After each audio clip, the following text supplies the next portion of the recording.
Good evening, ladies and gentlemen. I wish I had a more up-tempo voice for y'all tonight.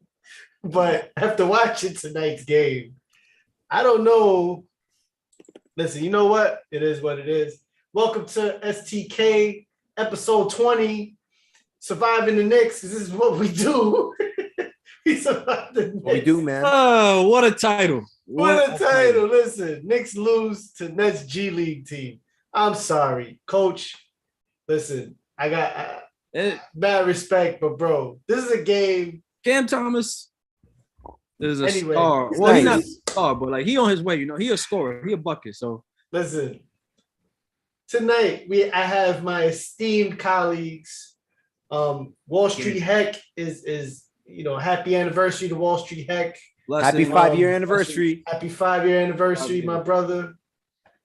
Keep it strong. He's out tonight.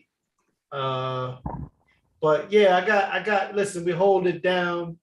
Got my man Ed Dollars in the building. The highly esteemed Ed Dollars. What's up? I had to break out the blazer today, man. But yo, Coach B was the one that came up with Surviving the Knicks. I gotta tell you, that was the name that he coined, and how perfect of a name it is for this season. And basically my entire lifetime.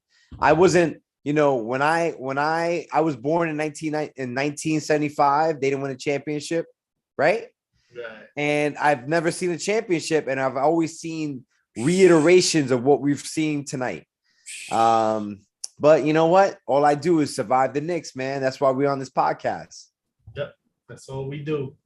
And we also got the soon-to-be JV Private School League champion. PSAA big game tomorrow. Right. And Luha has a streaming platform. If y'all want to stream the game, if you're in Long Island and can make it to Luha, make sure you're cheering for the right team, man. Shout out to my guys. They did everything they were supposed to do this year. So one more. That's right. Got Coach B in the building, man. I mean, somebody's got to win. My colleagues, my brothers on this show, their teams have better records. I said we want seats on Thibs bench. Listen, we want to run film session, and we want to run practice, and then maybe Thibs will let us call a play or two. All right, let's keep it real, right?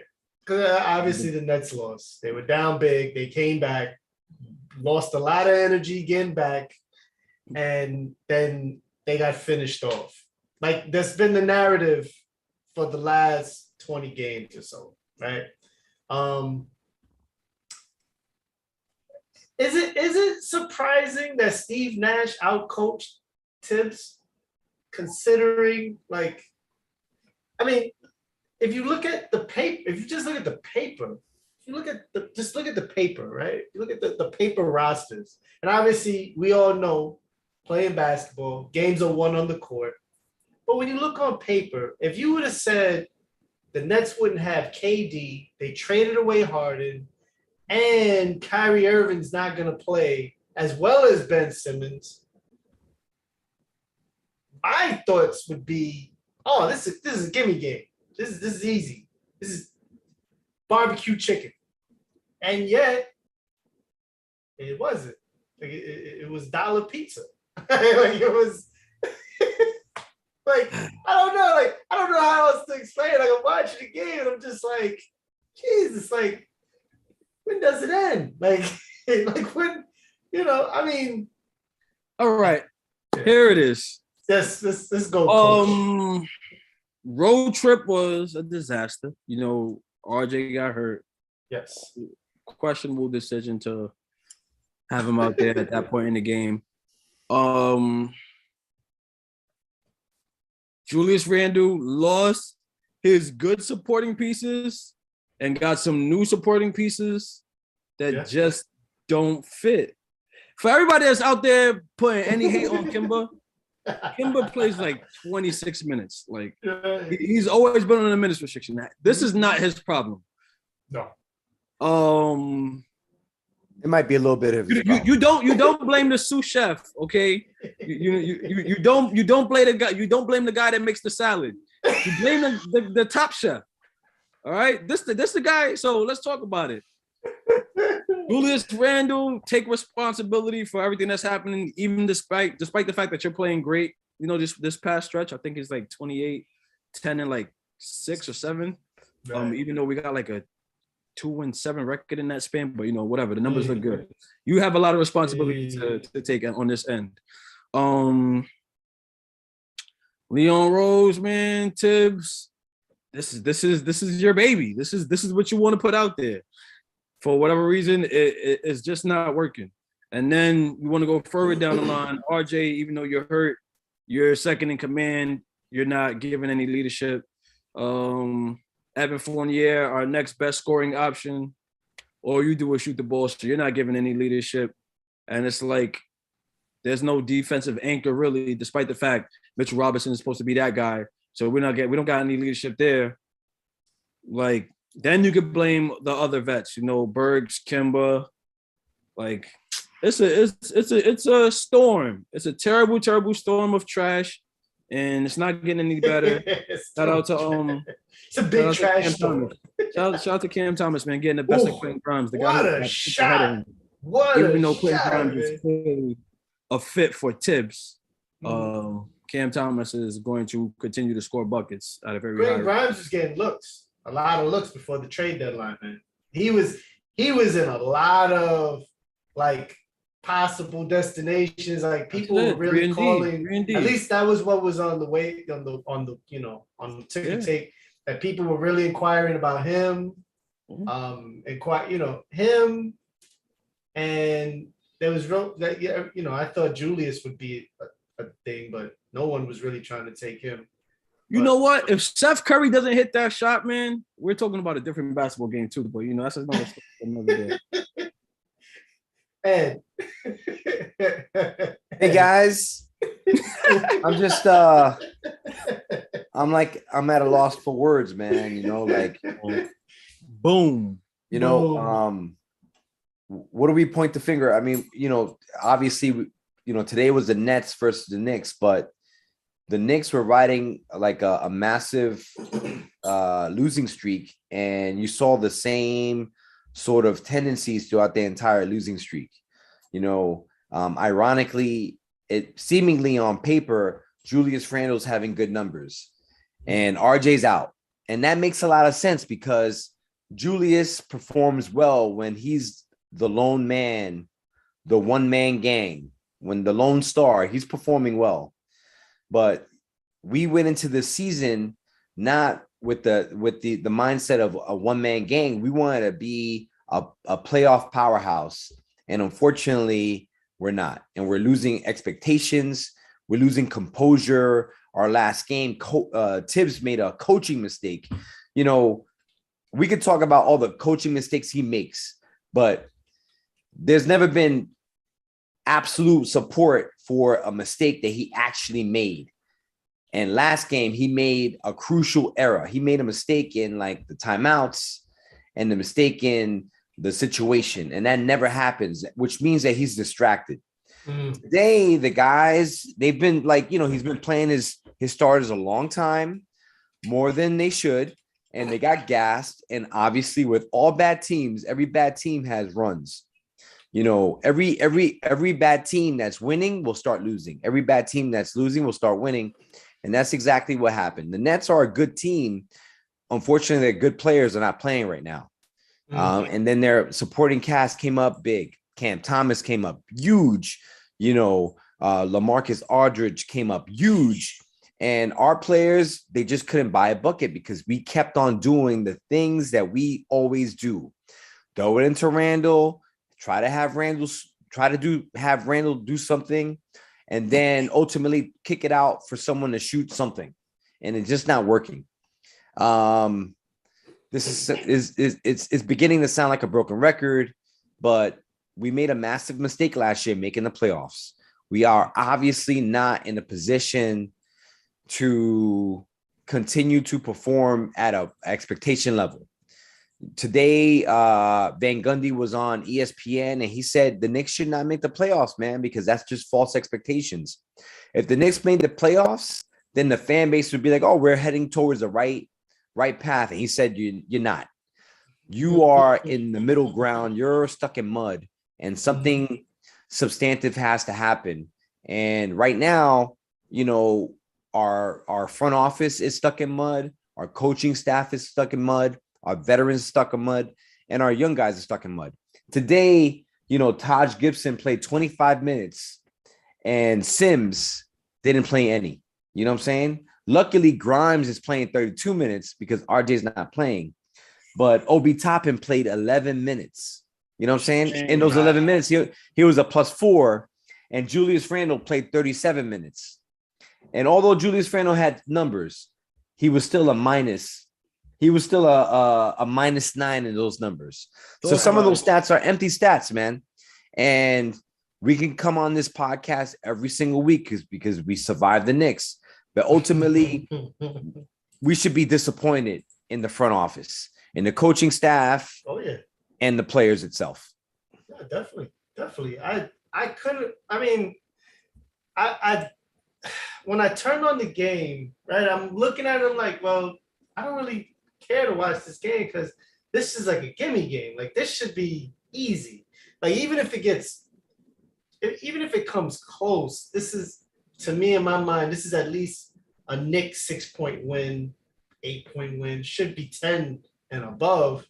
But in my mind, those are the expectations.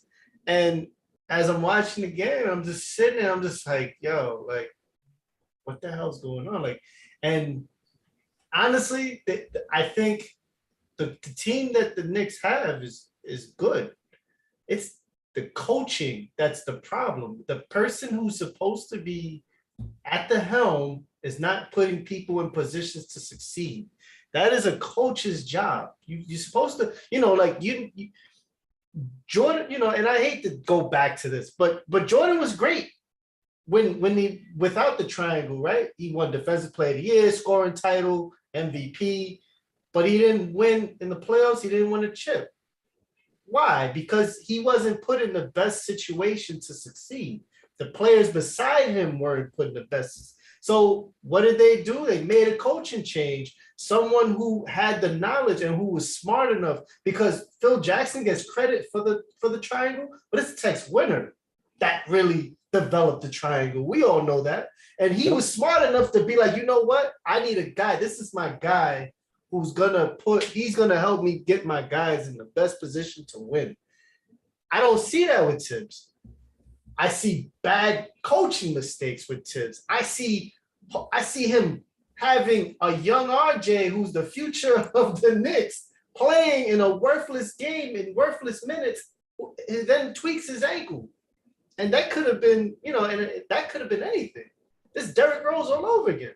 And it's like, what is your thought process to think he claimed you're gonna make a run? He claimed that they could have got it under 10, and that's why he tried to leave him out there at the 4. Listen, but we all know that wasn't gonna happen. We all know, we're all sitting at home watching the game, thinking to ourselves, why is RJ out there? Like, what is he still doing out there? I cut off the game because I was like, all right, whatever. And then I get the ticker tape saying, oh, RJ hurts ankle in final minute. And I'm like, why was he still in there? And it's, honestly speaking, I don't, yes, they could use upgrades at certain positions, but this is a team that could win. This isn't, well, at every level, there's something you can point to. The front office designs the team, the coach strategizes the team, and then you have the team itself. When you have the team failing in the clutch, they just don't, it's not a good fit. When you have the coach not maneuvering its players to the benefit of the players, it's not a good fit. And when you have the front office, when things are just stagnant and you have an opportunity to trade a couple pieces at the trade deadline and you don't do anything, it's not a good fit. So at all those levels, they failed. And it just like bogs my mind. And, when I think about the front office and last week's trade deadline, I'm like, man, they didn't do anything. And then another thought comes into my mind is, man, the rest of the league didn't want to do anything with our players because they don't value our players as anything.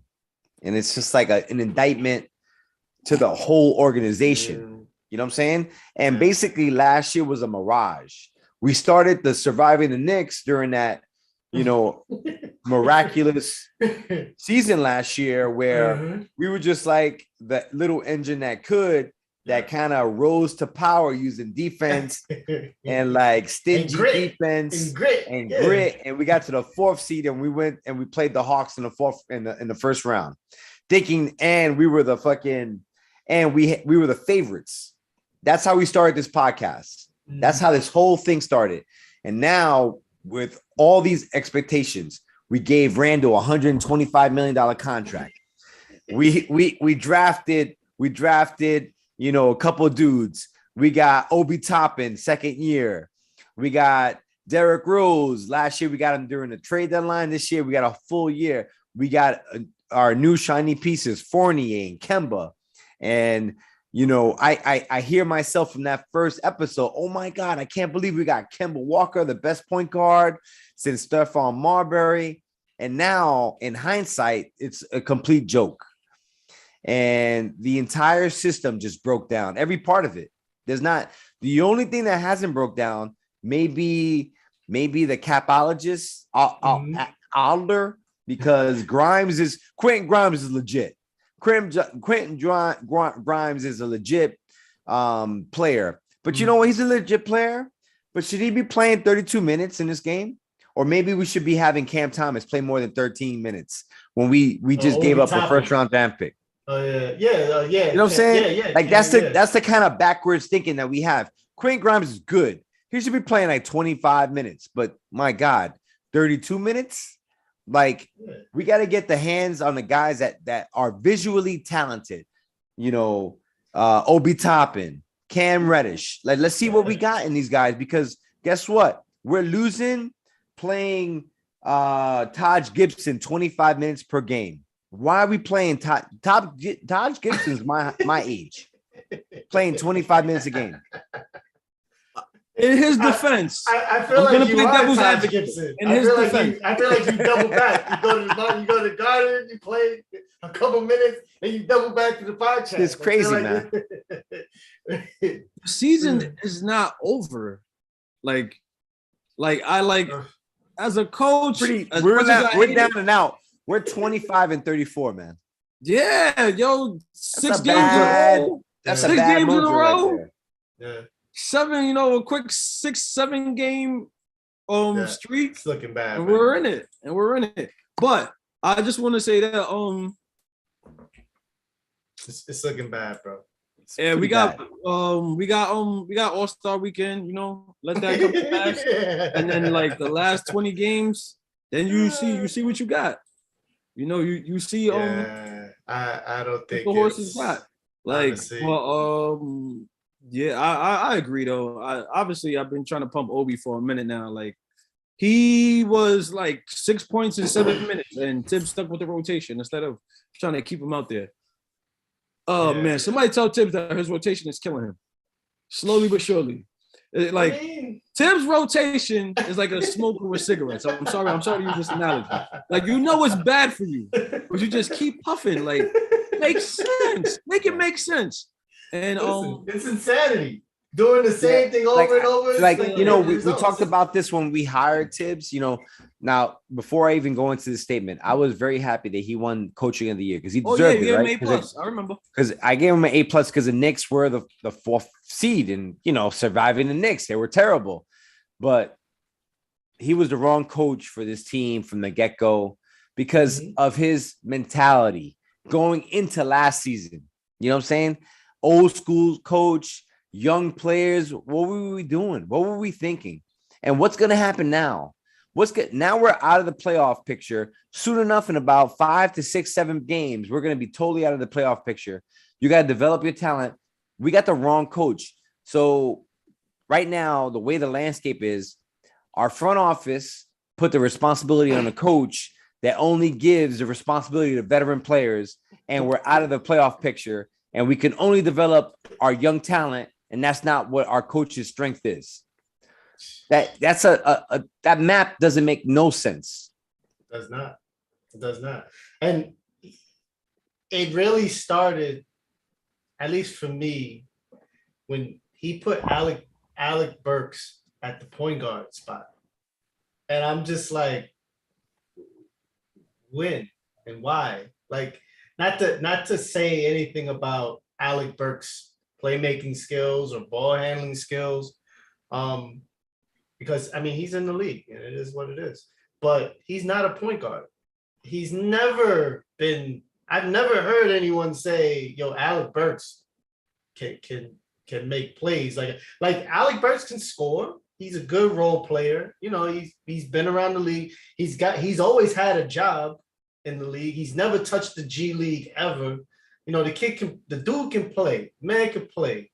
But what was the thought? Like, you know, like Thibs is like, I don't understand. It's almost like he's I don't even have words for it. Like it's perplexing. I try to make sense of it, and it nothing comes out. Like I'm just like I'm curious. Like I don't understand.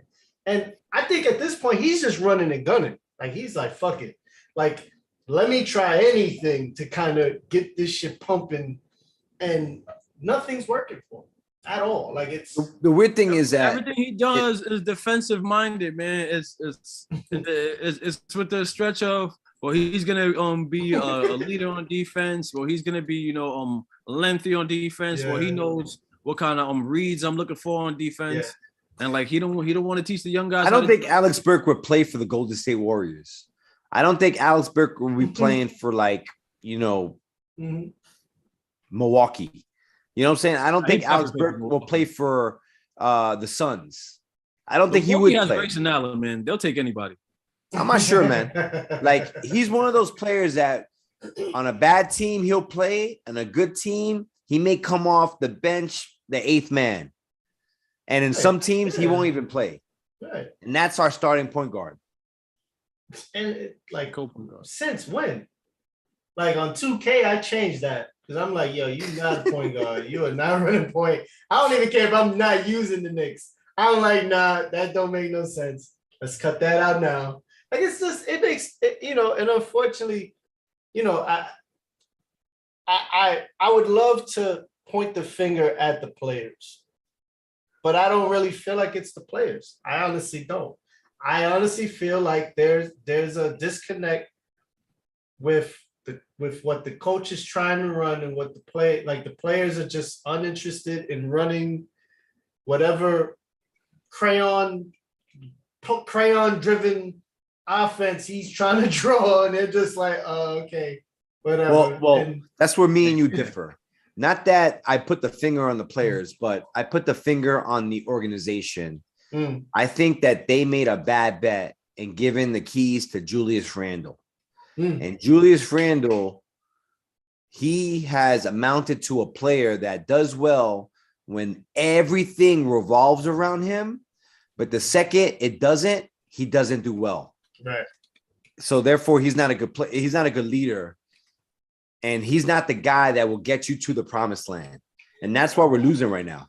Like, today, he had a ton of points, a ton of rebounds and assists because everything was going through his hands. But when RJ's back and some of the other RJ, yes. When everything is flowing and is not necessarily going through his hands, he's falling back into like the background.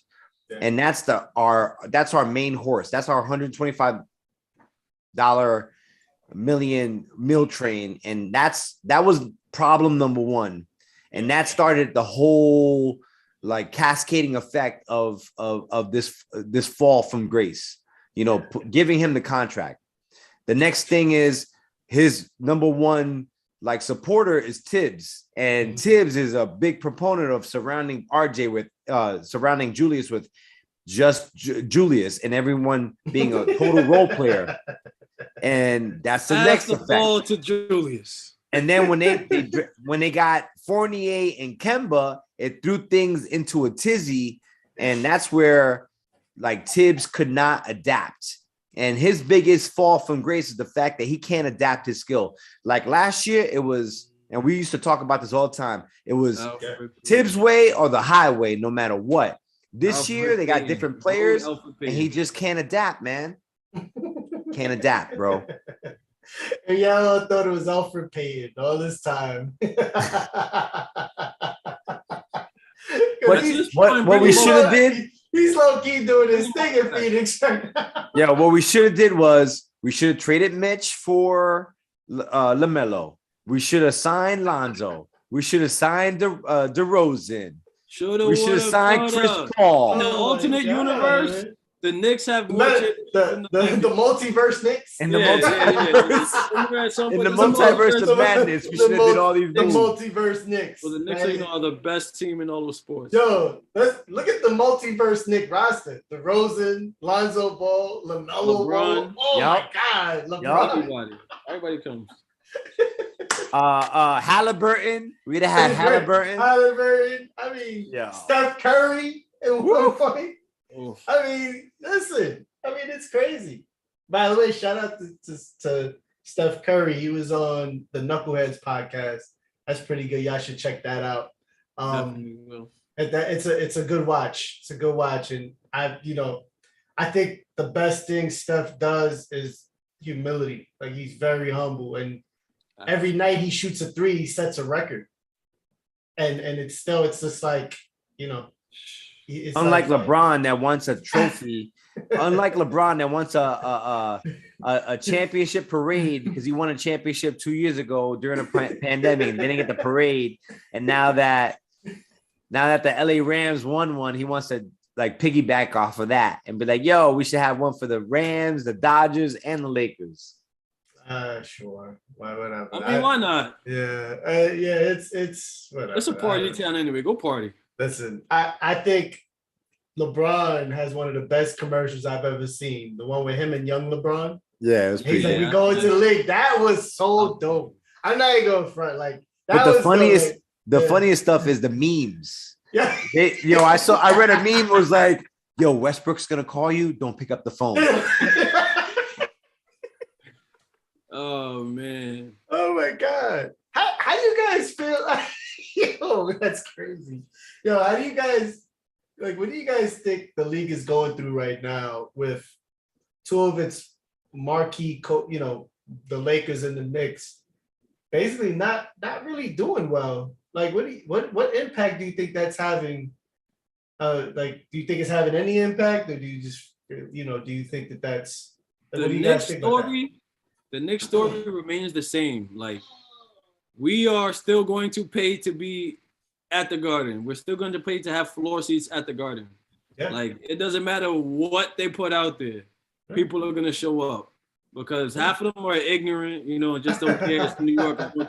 I'm going to a basketball game in New York City at Madison Square Garden. That's the sell within itself. Yeah. So we'll be surviving for a long time coming. LA, concerning your face of the league, your marketing player struggling, not making the playoffs, not good. They're definitely gonna have another amnesty clause or something, that way the Lakers can get better fast. And like, it's Hollywood, like Lake Show runs Hollywood, regardless of what the Clippers are doing, regardless of what any other Cali team, the Golden State, Sacramento, or the San Francisco Warriors, whatever they're going by, and Sacktown. So the Lakers, they'll bounce back next year because the league needs them to. But yeah, I agree with Coach. Like, from the Knicks perspective, we've been pretty bad for a long time, so we haven't really been like moving the needle. But from the Lakers perspective, they had, like, the league itself had a lot of invested in the Lakers. They had Anthony Davis, they have LeBron James, and for whatever reason or no reason, these guys aren't doing well. Now they have Russell Westbrook.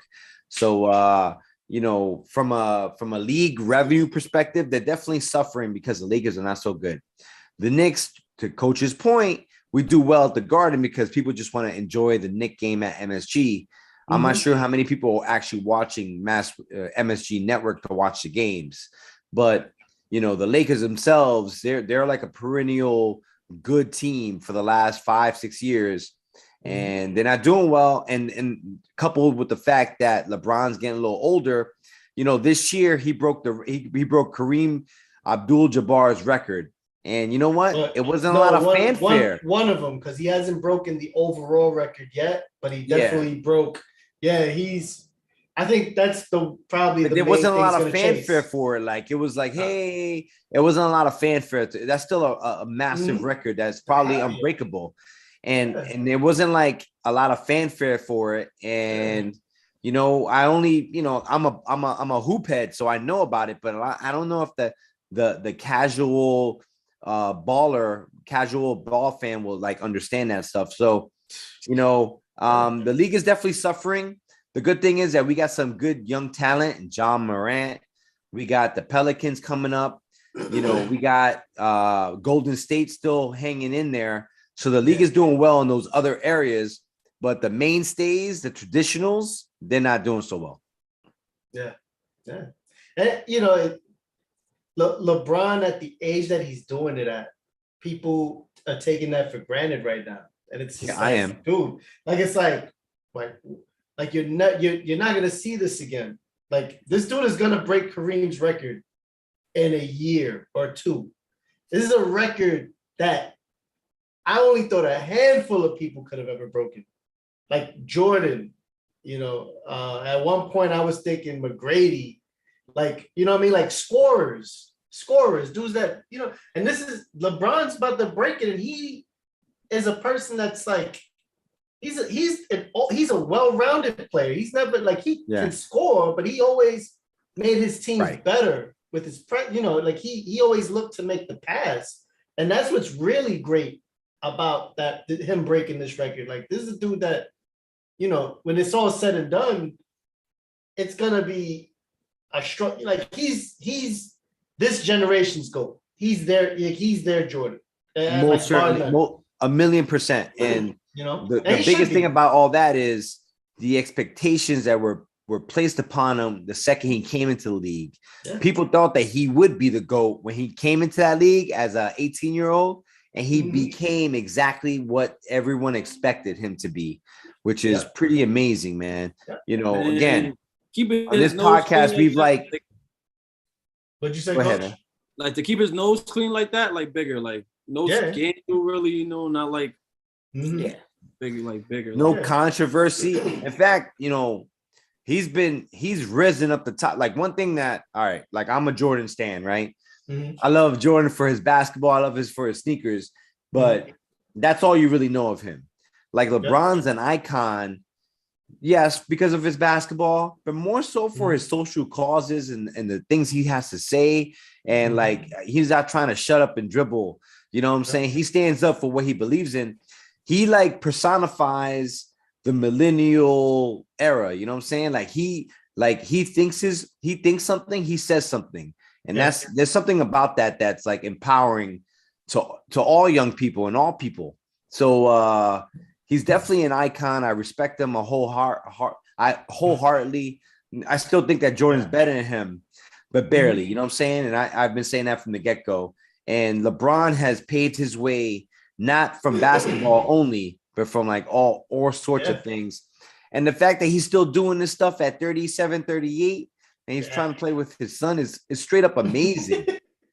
Like right now, they're talking about Stephen A. Smith was like, yo, we got to preserve LeBron's glory years. They're thinking about trading Anthony Davis. Anthony Davis is like 7 years younger than LeBron. Oh, by the way, he got hurt. He got hurt in the Utah game, by the way. Oh, today? Yeah, just now. Our insider, E. Wojciechowski, a.k.a. Legend, just reported it. Yeah, Davis got hurt. but yeah, he just said, and then, you know, like him and Clearview are just like, I guess this is like the stick. This is the last hatchet to the Lakers season, because LeBron can't do it by himself, the boy. And Russ is just. I was about to say, Russ don't count no more. Does he? Does he? Listen, the best thing that could have happened to Russ was him getting traded to the Knicks, because he could have just went wild. Oh no. Right, but you thinking back to the trade rumor that Ed spoke about when he talking about Fournier, Kemba, and who else was it? Because I read that rumor. Burks. And Burks. That actually would not have been a bad trade because you would have freed up room for the younger guys. You just let Westbrook run crazy because at this point, look what's working for the Knicks. What's working for him? I got the game in my background right now. The only problem with that What trade is is that it would have took the ball out of RJ's hands. I guess. I mean, listen, it's something to figure out. Either way. Oh, no, ain't nothing to figure out. Listen, we see it like as a cat professional. money. Listen, that's cat money that you just take off. As a professional, like they all lost their mind. Like nobody wants to make any good adjustment. They're like, "Yo, this is how I play. We can deal with it or not." Yeah. And look at where it's gotten us. But that's the bottom line is that the league has changed, man. You got to be able to hit a jump shot. If you can't hit a jump shot, you're not going to make $45 million anymore. Everyone's going to kind of be like, yo, you're going to be like Westbrook. I don't care how fast or how high you jump. You got to make that jump shot because one day when we're paying you and we have other players, you got to be able to cut to the basket, get the ball and hit a jump shot. You can't always go to the lane. And that's why Kevin Durant recently, he said, you know, I was the only skilled player on my team. I wanted to do something else. Yeah. Like that's a direct knock on Westbrook. And, you know, I'm a Westbrook fan. I like watching him play. He's like, he's a hustler. Like he gets the ball, like he makes these weird jump shots. He goes down the lane. Like you're like fascinated the way he plays, but on a winning system, everyone has a role and he can't be like the maniac going all over the place on Lakers. He just can't be. Yeah. His athleticism was especially early on was just he still incredible. has it though. He still has it. Yeah, but it's still like at this point, how long is that going to be? And obviously, he's done nothing to work on his jump shot. He's done. I mean, like all the things. He's skilled at passing the ball. He's skilled at getting to rebounds here and there. But like the league, like you said, has evolved to a point where you have to be like a triple threat at all times.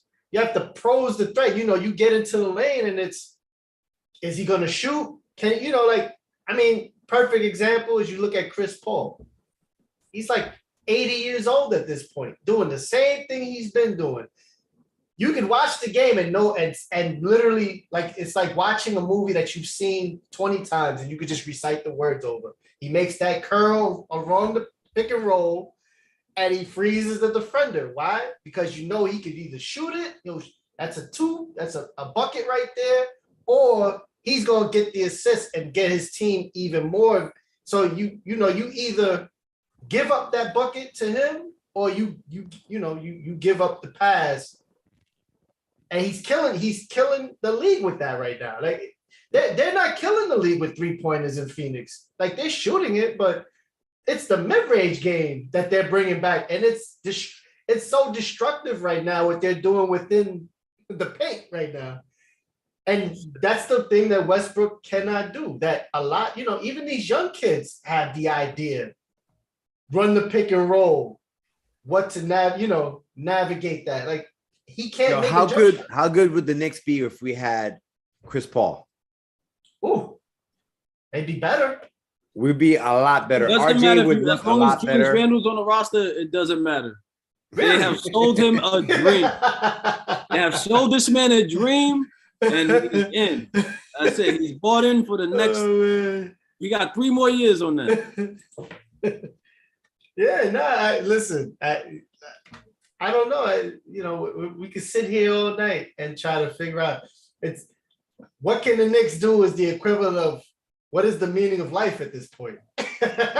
It's like why is the sky blue? Why is the sky blue? Or in Kyrie Irving's mind, why is the earth flat? Exactly. The trade deadline. That's why you got to do something at the trade deadline because after the trade deadline, it's like, yo, we're not doing nothing, man. That means that you're no better than the last guy. So Leon Rose messed up. Just from a reputation perspective, he messed up. Nah, I'll save that for another podcast, for another episode. I'm not. Yeah, I just want to. Honestly, man, Thibs would be a hell of an assistant coach. I still believe that. I think no, stay away. As a head coach, he's just not. You know what the saddest part of Thibs is? Yo, my man doesn't have a girlfriend. He's not married. He has no children. All for the sake of coaching. He's like, that's so sad to me. I'm like, for real? This guy's like whole life is basketball, and that's it. When he dates someone, he says, hey, you know what? I'm just telling you right now that you are secondary. Like, he's going to be like 80 years old, like, sounds by just himself. Like his coaching. That's exactly right. He hasn't adapted. His life that is kind of scary. You got me thinking about retirement. If all you're thinking about is basketball and this is what you're producing, that's a huge problem. And you're not like a goddamn Mensa on a basketball court. You're not beating the Nets when you're up 28 points in the second half. Like, you can't beat the Nets without KD and all sorts of players. I think a lot of it is personality, man. Like, if you can't properly motivate your guys and refocus them after stretches, like, you just don't have that personality. Man. And it's like, I think that's the number one thing, Coach. I think that you as a new coach, you could come in and be a drill sergeant that first year, and everyone's gonna listen to you. But then that second year, you're like, come on, man. We just heard your shit last year. Like, that's Thibs. And if we follow his coaching career, it follows the same trajectory, the same map. You know what? The Timberwolves, they had a big jump that first year, the second year. But then that second year came, you know, like, it was, third year was terrible. Like, that's Thibs. The Bulls, too. He had a brand new superstar. But beyond that, they had a big jump, and that's basically they didn't really do anything. And that's what we're doing with the Knicks. And luckily, and then Obi at the 3, man. Free Obi. Jesus. We're at the point get right Obi now. on the floor. Obi at the 3. We're at the point right now where a certain member of the STK crew wished COVID. I'm not gonna say who. That guy edited. I need it to be edited. Yo, by the way, what's up? What are the odds of Obi winning the dunk contest? Obi needs to win the dunk contest. From Obi's own perspective, who's in the dunk contest? Obi, Jalen Green, Cole Anthony, and Ty. Somebody on Ty. From Denver. Yeah, Ty. Yeah, that kid. I don't know. It's probably Jalen Green because he's a shorter player. Jalen Green, man, he's super. That kid could jump out the gym, man. I hope Obi. He got the reverse 360 East Bay. Yeah, but he's a big dude. The big guys always throw the ball, they catch it. It's always the big guys are always about alley-oops. We need something more like artistry, something more artistic. One. Obi got to win it for guys like Aaron Gordon. Aaron Gordon got. Yeah, he got to be Aaron Gordon. Obi got to be Aaron Gordon. Again, I believe. So it's not. New York it's Obi Toppin, Jalen Green, Cole Anthony, and Juan Toscano. And that guy. Yeah. Juan Toscano. I think the dark horse is Cole Anthony. Because Cole Anthony gets up on the low, man. And I've seen him in game. He's interesting. That's the dark horse. Yeah, but I don't see him flying. But he's the little guy. I think it's gonna be Jalen Green and Obi in the final. Yeah, in the final, totally. You know, but Jalen Green, like Obi, got to be like more Aaron Gordon, like what Coach said. I still think he'll lose. Yeah, I mean, we'll see. I'm gonna take Obi for the win, man. Everything. I called them. Yeah, you did Golden State. I wanted to say, you did call Golden State. I wish I was a betting man. You should have put money on that. You did.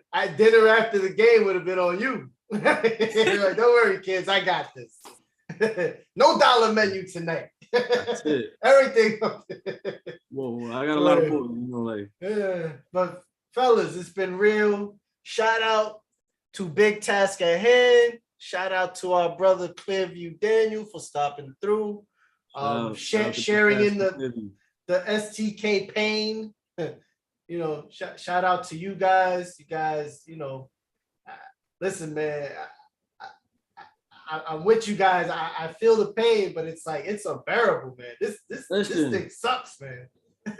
Yo, Fat Joe. I'm not too high on the run. Yo, Fat Joe went on Sports Center and was like, I stopped watching the Knicks. And that, you know, every season there's always a point where I stop watching the Knicks. I wasn't wrong. And I hit that he stopped watching Knicks. When I said I didn't watch the game, I wasn't wrong, man. Like, it's just not fun, man. Like, there's the lack of creativity, like it's tough, man. It's just not fun. But again, we survive it every day, you know. We make it to the season. We look to the trade deadline. We look to the draft. Like, Kobe's about to win a dunk contest. So, let's go. Yo, what happened? Coach is a tank commander right now, man. We're trying to tank. Let's break out the fatigues. That's not what I said. The tank commander right there. What's more to come, you know, on the next season. Like I said, on next week's episode, we will be. Last year was the time to tank. There was chips in that. We're trying to get Chet Holmgren. There's a guy There's a guy with at his best, he's KP 2.0. There's a guy in the draft who's on a working visa. There's another guy who needs a sandwich. Another kid. He got the early LeBron cramp syndrome. Oh man. Last year, this ain't the draft to tank for. This is the draft where you try to win at all costs, so you don't get the first pick. I do like Banchero though. Banchero, whatever the boy's name is. Banchero on Duke. He's good. He's good. You know, I mean, you look at parity. You know, I mean, he's a strong 4 stars. It's a strong 4. It's a strong 3.5. Free Obi, please, at all costs. Last year, you know, get RJ some shots, and now it's free Obi. Get that man on the floor. He had 7 minutes and 6 points. And Taj Gibson had like 18 minutes. What a shame. Oh man. And our prayers go out to Anthony Davis and the Lakers. whose season Lakers, you'll be fine next year. Thank you for taking a year off. Fellas, it's been real. Salute everybody on that. All right, boys. See y'all Surviving next week, Knicks, guys. Surviving the Knicks.